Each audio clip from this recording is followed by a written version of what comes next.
Previously.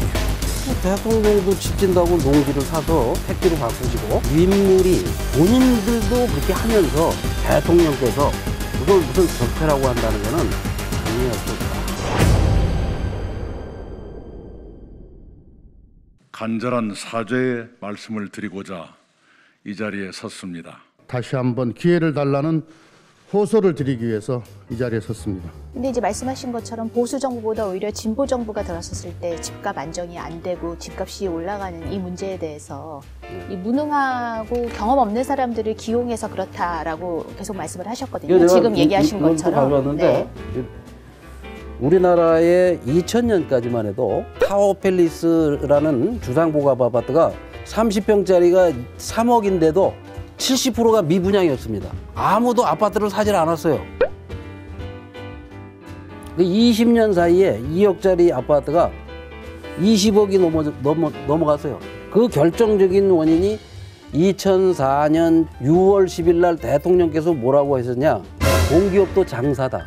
장사를 하다 보면 10배를 남길 수도 있다. 장사하는 사람 보고 원가를 공개하라는 건 장사 원리에 맞지 않는다고 나는 생각한다. 그래서 공기업이 마음 놓고 가격을 높여서 분양을 하도록 허용을 했습니다. 그게 노무현 정부 때 벌어진 일이라는 그렇죠. 말씀이죠. 자, 공기업이 10배를 남겨도 된다고 하니까 민간은 공기업보다 더 많은 올리고. 폭리를 취하고 그래서 불과 4, 5년 사이에 집값이 10억이 폭등한 겁니다. 그러니까 이제 노무현 정부에 이어서 문재인 정부에서도 집값이 많이 올랐다 이렇게 얘기를 하신 건데 그렇죠. 이 문재인 정부에서 부동산 정책과 관련돼서 늘 얘기하는 슬로건이 있어요. 이 집은 사는 것이 아니라 사는 곳이다. 그러니까 이 주택은 투기의 대상이 아니다.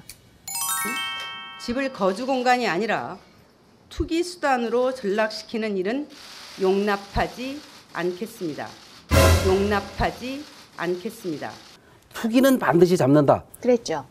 시간을 1년 줄 테니 1년 안에 집을 파시라. 필요해서 사는 거 아니라면은 집을 파는 게 좋겠다.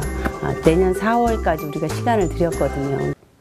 해가지고 김상곤 교육감이나 이런 사람들이 강남 아파트를 팔았습니다. 정부 말 믿고 30평 아파트를 15억에 판 사람들은 3년 후에 다시 지방에 갔다 와서 강남의 아파트를 살라고 하니까 20평도 못 사게 됐어요. 이 정부 말을 들었던 사람들은.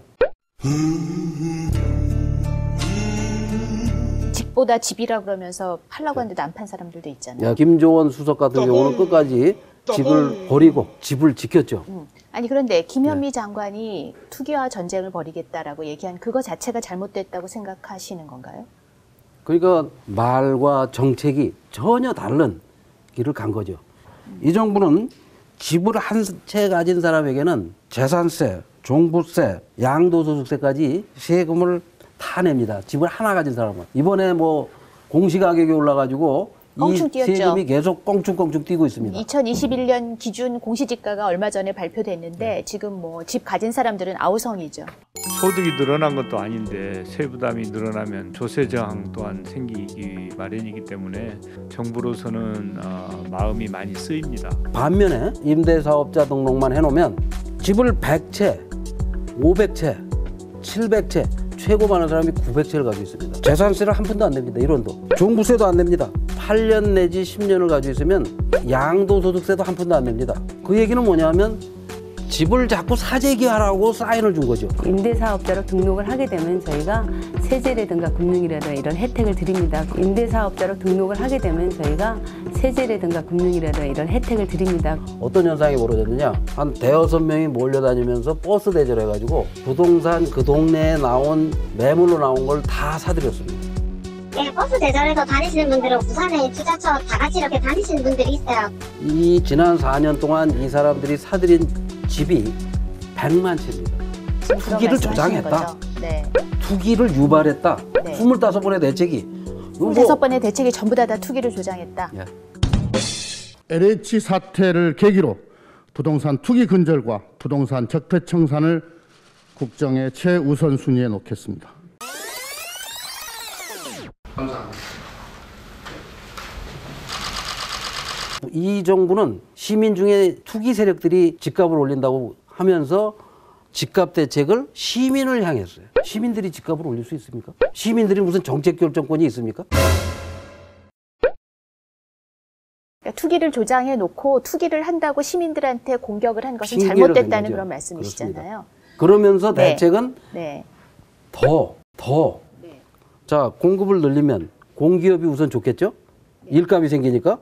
그 다음에 건설업자들 땅이 생기니까 좋죠? 그 다음에 이렇게 폭리를 취할 수 있는데 더 많이 팔리니까 좋겠죠? 시민들한테는 무슨 이익이 오느냐.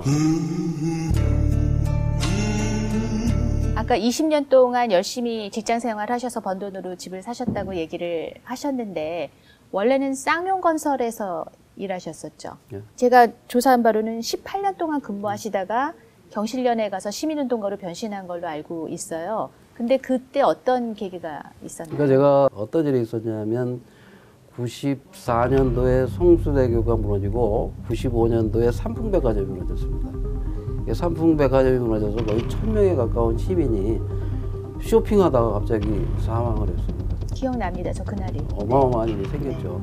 그래서 저도 모르게 붕괴 현장을 제가 뛰어갔습니다. 토요일 오후인데 토요일 오후에 뉴스를 보고 뛰어가셨다고요. 뭐 처참했습니다.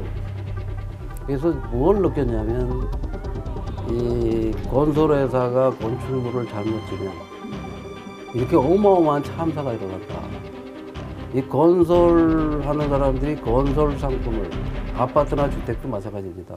아파트를 짓기도 전에 선분양하는 제도 때문에 아파트 짓는 돈을 미리 다 받으니까 건설회사가 그 다음에 잘 지을 필요가 없다. 잘 지을 필요가 없는 거죠. 오히려 가구를 바꿔치기 하고 자재를 자재를 싼 걸로 쓰고 해서 더 이익을 남기려고 하는 욕심이 생기죠. 그래서 실제로 건설회사를 다니시며 보니까 그런 실태가 다 눈에 그렇죠. 생생히 보이신 거죠. 보였죠. 네. 제 경험으로도. 그래서 이건 안 된다. 이런 관행은 바로 잡아야 된다. 그래서 이제 나서기 시작해서 이 시민운동도 하고 그러니까 그런 생각을 평소에 갖고 계셨는데 삼풍백화점이 붕괴된 사건을 보시고 나서 더 제도 개선으로, 절실하게 네. 와 닿으신 거군요. 계속 그렇습니다. 이런 관행이 계속되면 참사가 반복되겠다는 생각에. 그래서 이제 그 제도 개선을 위해서 뛸 때 마침 김대중 정부였고 제 형이 청와대 장관 김태동 교수가 김대중 정부에서 경제수석 지내셨는데 친형이세요, 그렇죠? 예, 네. 큰형님인데 대통령께서 국가부도의 큰 원인 중에 하나가 정치인들이 정치적으로 개발 공약을 남발하는 게 큰 문제고 그런 것들이 누적돼서 결국 국가부도로 이어진 것 같다. 이런 걸 막을 수 있는 좋은 방법이 뭐 있겠냐 해서 예타제도라는 걸 도입해라. 예비타당성 제도. 다른 네. 나라에서는 어떤 사업을 하기 전에 우리가 이게 사업성이 있는 거야? 이걸 하면 돈이 벌려? 이걸 다 따져보지 않습니까? 그 당시에 지방에는 비행기 한 대 안 뜨는 공항들이 많이 있었고 고추 넣는 걸로 네. 활용되는 공항 말씀하시는 거죠? 예타제도가 도입됐었는데 그 예타제도가 이명박 정부에서 4대강을 하면서 무력화되더니 이 정부 들어와서는 뭐 어마어마하게 뭐 가덕도 신공항처럼 특별법까지 만들어서 예타를 무력화시키는 네. 이런 환경 안전과 같은 기술적 문제도 면밀하게 점검하여 가덕도 신공항 특별법 제정을 추진하고 있습니다. 조속한 입법을 희망합니다.